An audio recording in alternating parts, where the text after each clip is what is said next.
seja bem-vindo ao programa Orvalho da Catedral Presbiteriana do Rio.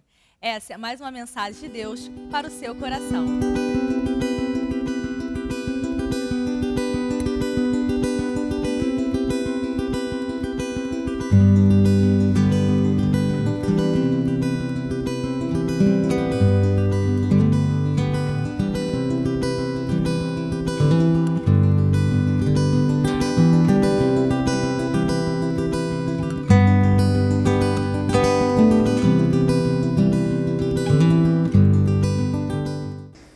Pelo que está escrito, é apenas um resumo da história de um homem que viveu 100 anos na presença do Senhor, dos 75 até os 175 anos. São apenas 12 capítulos, 13 capítulos, Gênesis 12 a Gênesis 25. É um relato muito resumido da história de um homem que viveu uma trajetória de fé. Ainda assim, com todo o resumo feito na inspiração do Espírito por Moisés, todos os textos, cada capítulo e cada episódio traz em si grandes e grandes ensinamentos. Esse texto, por exemplo, apenas esses versículos, nós não temos como tratar desse texto num todo nesta noite. Eu vou apenas começar a pincelar com os irmãos, pelo menos numa visão geral daquilo que nós entendemos, que nós podemos aprender com Abraão. Já havia se passado nesse texto 24 anos, desde que Deus chamara Abraão para sair da sua casa, da casa do seu pai, e ele obedeceu ao Senhor. Durante esses anos, Abraão foi um aprendiz na escola da fé. Aproximava-se o tempo em que haveria de herdar a promessa, e Deus apareceu para ele novamente com o propósito de estabelecer em definitivo a sua aliança. Quando Abraão tinha 75 anos, Deus disse a ele, em Gênesis capítulo 12, o seguinte: sai da tua terra, da casa dos teus pais, e vai para a terra que te mostrarei, de ti farei uma grande nação. E aqui ele diz assim: sê tu uma bênção. O Senhor agora se apresenta novamente, Gênesis 17, 24 anos depois, para consolidar esta aliança, e diz assim: anda na minha presença e sê perfeito. Junto à ordem, Deus apresentava as suas credenciais: eu sou o Senhor Deus Todo-Poderoso, e oferecia promessas: farei uma aliança entre mim e ti, e te multiplicarei extraordinariamente. O resultado não poderia ser outro: prostrou-se Abraão rosto em terra. Veja então, irmãos, esta tríplice e inseparável verdade: a ordem de Deus para que Abraão andasse com ele, a sua promessa de bênçãos e a resposta do servo em adorar o Senhor. Nas Escrituras, Deus chama homens, mulheres, crianças, jovens. Deus chama homens para viver um projeto de vida elevado e sublime. E o modelo que Deus dá a nós é um modelo de um nível de perfeição. O Senhor mesmo diz em 1 Pedro 1,16: sede santos, porque eu sou santo. Jesus ordenou em Mateus capítulo 5, verso 48: sede perfeitos, como perfeito é o vosso Pai que está nos céus. Paulo em 1 Coríntios capítulo 11, versículo 11, diz assim: sede meus imitadores, como eu sou de Cristo. E para Abraão, Deus disse: anda na minha presença e sê perfeito. Ora, todos esses homens das Escrituras, e Deus também sabiam que muito bem da sua incapacidade, da incapacidade humana de alcançar a perfeição, a santidade completa nesta vida. Mas ainda assim, esses homens nos urgem a buscarmos fazer o melhor. Paulo era cônscio da sua fragilidade humana, ao afirmar ser o principal dos pecadores, mas criaram uma estratégia diante de Deus para cumprir cabalmente o seu ministério. Assim escrito na carta aos Filipenses, no capítulo 3, não que eu tenha já recebido ou tenha obtido a perfeição, mas prossigo para conquistar aquilo que também fui conquistado por Cristo Jesus. Irmãos, quanto a mim, não julgo havê-lo alcançado, mas uma coisa faço, esquecendo-me das coisas que para trás ficam e avançando para as que diante de mim estão, prossigo para o alvo, para o prêmio da soberana vocação de Deus em Cristo Jesus. Abraão não era perfeito, como as próprias Escrituras registram. Ele tinha várias dificuldades e pecados, mas ainda assim fora convocado por Deus: anda na minha presença e ser perfeito. O modelo elevado, sublime, é colocado para nós: ser perfeito, ser santo, por causa de dois conceitos. Primeiro, para que caminhemos sempre na dependência daquele que a aperfeiçoa.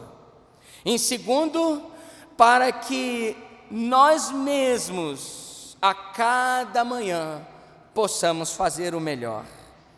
A pergunta para nós: anda na minha presença e ser perfeito, você tem procurado fazer o melhor para Deus? Deus te chama para andar em sua presença, e a pergunta é: como podemos andar na presença de Deus?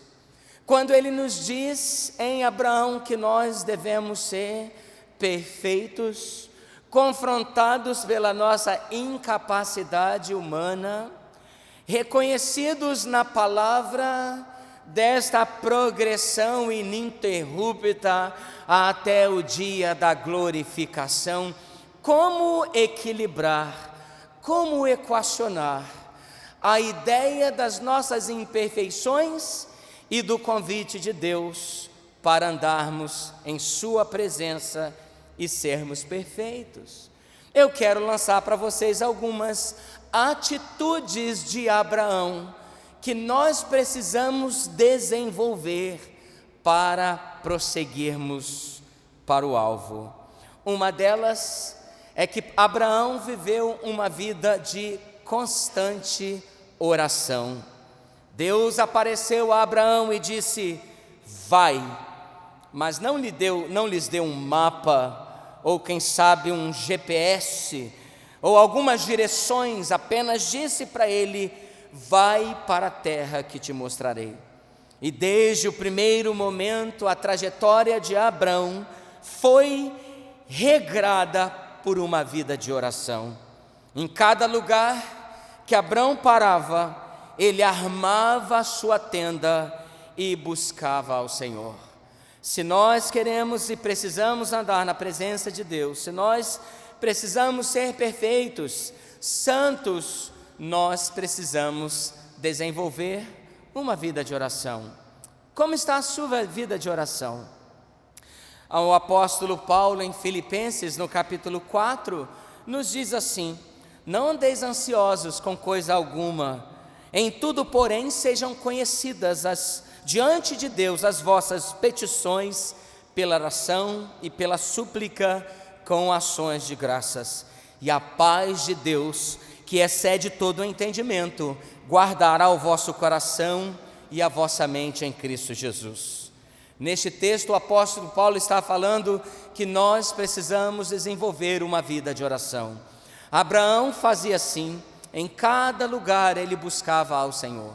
Você se lembra que Abraão, quando saiu lá da terra dos caldeus, hoje a região, segundo alguns estudiosos, região que está localizado o país Iraque, ele vivia entre os deuses, ele vivia no meio da idolatria, mas Deus, o Todo-Poderoso, o Senhor dos Senhores, apareceu para ele, e ali o chamou para uma vida de aliança com o Criador.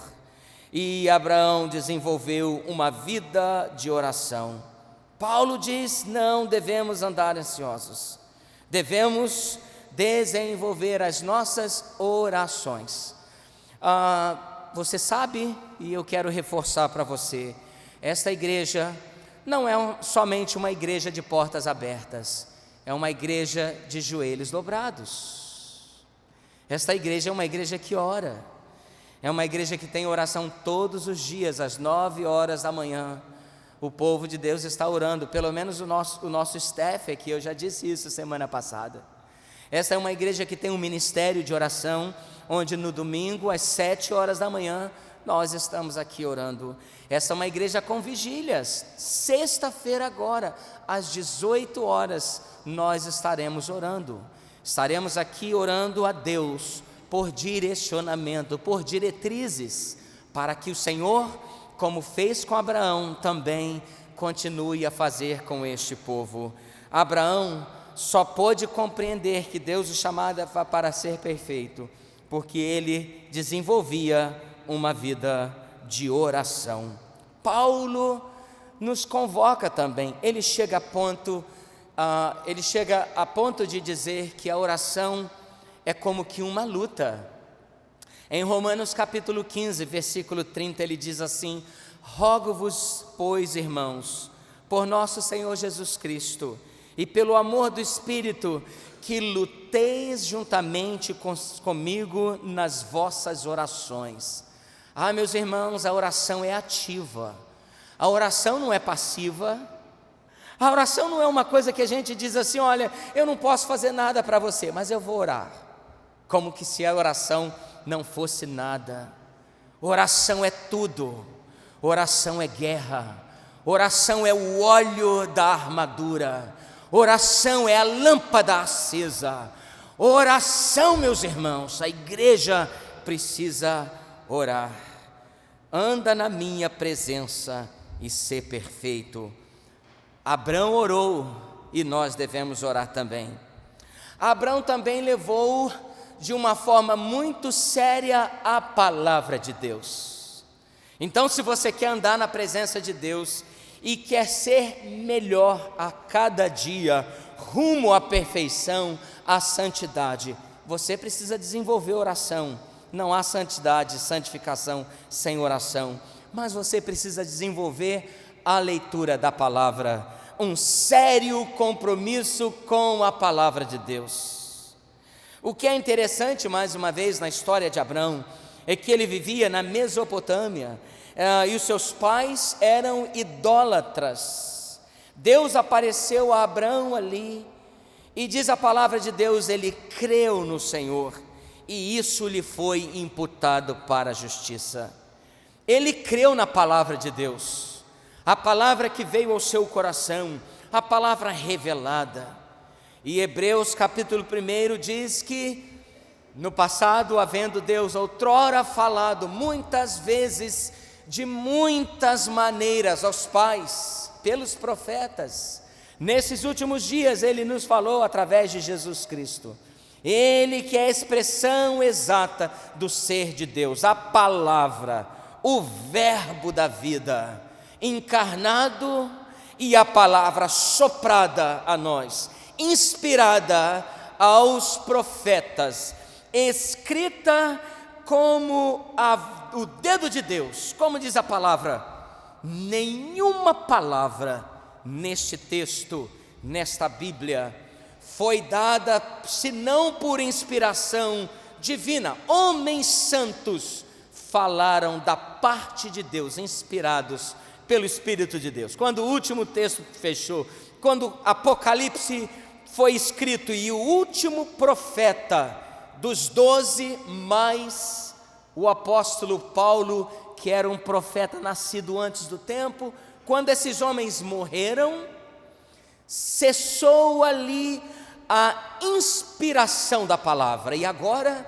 nós não somos mais inspirados, nós somos iluminados para compreender as Escrituras. Esta é a palavra de Deus. Nós precisamos ter um compromisso sério com a palavra de Deus. Nós temos a Bíblia escrita em tantas linguagens, em tantas versões, em tantos formatos, e muitas vezes nós não damos importância a ela. Mas não somente o texto, não somente a Bíblia, mas aquilo que Deus fala ao nosso coração. Partiu Abraão, Gênesis capítulo 12, versículo 4. Partiu Abraão como Deus lhe ordenara. Lâmpada para os meus pés é a tua palavra e luz para o meu caminho. Não há como andarmos na presença de Deus e recusarmos ouvir a sua voz.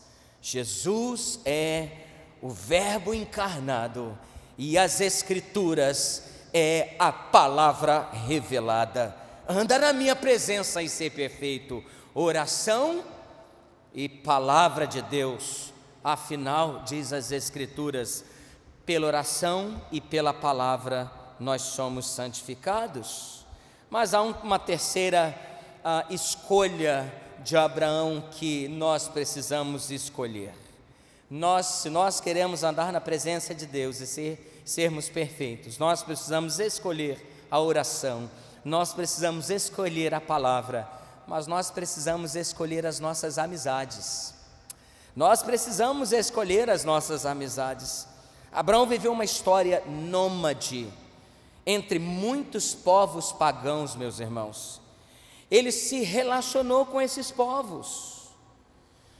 Ele tinha objetivos de fundar uma nação.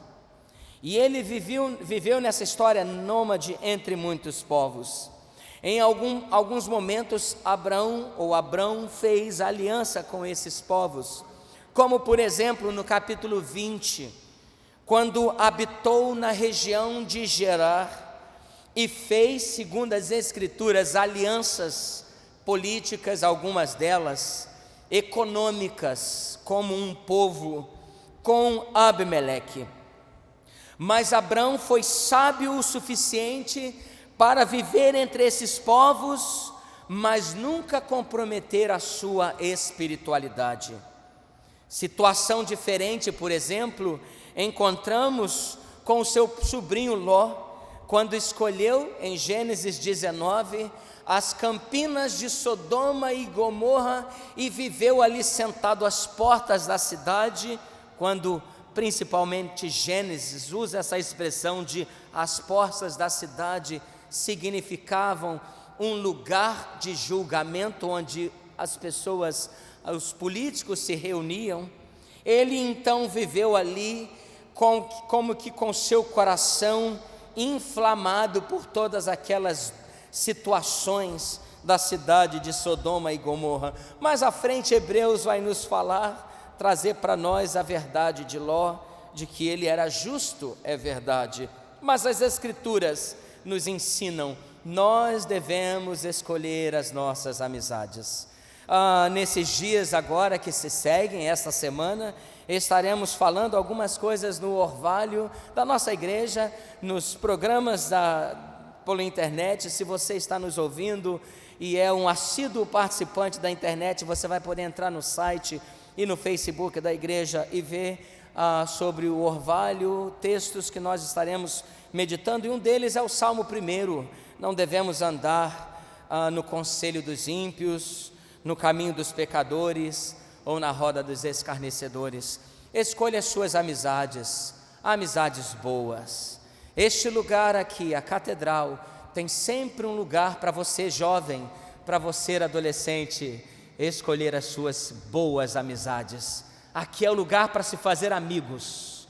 Amigos são aqueles que estarão conosco em todas as horas, mas não nos aprovarão todos os momentos. Esses são os amigos.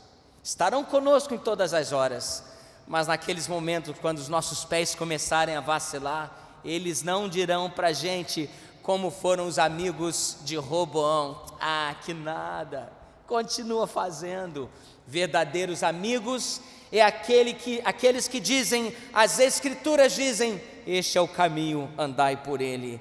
Escolha as suas amizades, se você quer de fato nesses dias ter uma vida santa na presença do Senhor.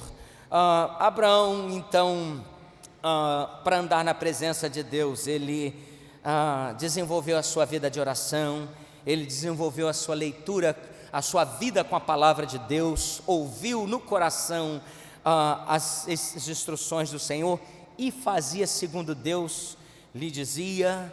Abraão também soube andar no meio da sociedade que ele vivia, sem manchar as suas vestes. Apocalipse, né? Andando de branco, não as vestes físicas, não esses roupões ou essa roupa que nós vestimos, mas aquelas vestes que as Escrituras dizem, os atos de justiça dos santos. Mas ele também, em quarto lugar, para você e para mim, priorizou a comunhão dos santos. Abraão não somente obedeceu a Deus, mas criou uma religião. Então, para você judeu que nos ouve, é bom que você saiba disso, e nós também. O primeiro judeu não era judeu. Deus chamou Abraão de uma terra distante, no meio de um povo idólatra, para fundar não apenas uma nação histórica, localizada geograficamente, mas Gênesis capítulo 12, agora Gênesis capítulo 17 dizem: você será pai de numerosa nação. Hoje de manhã nós vimos sobre Zaqueu, que não estava dentro da linhagem, da veia da avenida judaica, mas também foi considerado filho de Abraão. E Paulo diz: nós somos filhos de Abraão, porque Deus está levantando um povo na antiga aliança, na antiga dispensação, um povo geográfico para ser um povo missionário, que mesmo na rejeição de Cristo, abriram-se as comportas e as portas dos céus. Na nova dimensão, na nova dispensação, no Novo Testamento, um povo santo, a igreja de Cristo, uma só, Antigo e Novo Testamento, não são dois povos. Esta é a visão do pastor Jorge, não são dois povos separados, diferentes. Todos aqueles que aceitam a Cristo se tornam agora filhos de Abraão, segundo as Escrituras sagradas. Os que vieram antes criam na promessa do Messias que ia vir. O que vieram depois crer na cruz do Calvário, na crucificação de Jesus. E aí, para andarmos na presença de Deus, precisamos entender que nós somos um povo. Priorizamos a comunhão dos santos. Por exemplo, exatamente agora, provavelmente, está passando o jogo do Brasil. Eu fico imaginando como que as pessoas estão nesse momento, nós que somos tão ferrenhos, tão brasileiros. Mas você, como Maria, escolheu a boa parte, e esta não lhe será tirada. Você que está na internet, mais do que a gente aqui, não é? Você que está agora diante do seu computador, você escolheu a boa parte, esta não será tirada. A comunhão dos santos, não há lugar melhor, meus irmãos, para estarmos, senão juntos na presença de Deus. Hebreus capítulo 10, versículo 25, nos exorta, já naquele tempo, chegando até nós: não deixemos de congregar-nos como é costume de alguns, antes façamos admoestações, e tanto mais quanto vedes que o dia se aproxima. Versículo 24 de Hebreus capítulo 10, consideremo-nos também uns aos outros, para que possamos estimular o amor. Efésios, enchei-vos do Espírito, falando entre vós com salmos, entoando e louvando de coração ao Senhor com hinos e cânticos espirituais. Um gesto seu, uma oração, um toque, um abraço, uma palavra que você dá neste lugar tem significados espirituais. Lembre-se disso. Anda na minha presença e ser perfeito. Se você quer ser assim como Abraão, você deve se lembrar porque Abraão desenvolveu a oração, Abraão ouviu a voz de Deus, Abraão soube trabalhar e priorizar as suas amizades, e Abraão descobriu a importância de adorar. Ele fazia altares. Depois que Abraão passou por todas aquelas regiões, aqueles lugares, nunca mais foi o mesmo. Ah, se não é então um flash daquilo que aconteceu em Atenas, não é? Lembra-se quando Paulo chega em Atenas e vê tantos deuses, mas havia ali um altar vazio ao Deus desconhecido. Depois que Abraão fez a trajetória, nunca mais aquela região foi a mesma, porque diante de tantos deuses pagãos, havia sempre um altar vazio ao Deus de Abraão, aquele que se revela em espírito e em verdade. Seja assim conosco, meus irmãos, para a glória de Deus. Amém? Graças a Deus por isso. Como é bom ouvir a palavra de Deus. Venha nos visitar. A nossa igreja fica situada na rua Silva Jardim 23, no centro do Rio, próximo à Praça Tiradentes. Que Deus o abençoe e até a próxima.